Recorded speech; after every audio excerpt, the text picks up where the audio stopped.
अस्सलाम वालेकुम स्टूडेंट, कैसे हैं आप। अमली किताब सफ़ा नंबर 39 पढ़िए, पेंसिल फेरिए और रंग भरिए। ये हरूफ हैं। आपने पहले तस्वीर को देखना है। ये क्या बना हुआ है, फवारा, कैंची। और ये किन हरूफ से होता है, फवारा किससे बनता है, फे। आपने इसको अच्छे से ट्रेस करना है।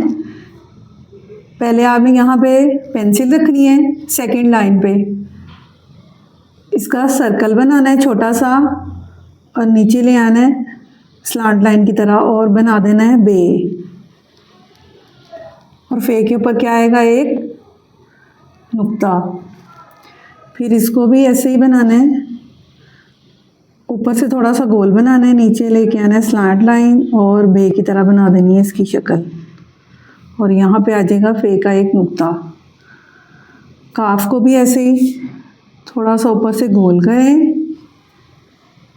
नीचे ले आए स्लांट लाइन की तरह और इसको बना दें सीन की तरह गोल कर देना है, इसका पेट बना देना है। और काफ के ऊपर क्या आएंगे, दो नुक्ते। फे फा फवारा, काफ का कैंची। आपने इन तस्वीर पे रंग भी करना है। ओके, अल्लाह हाफिज़।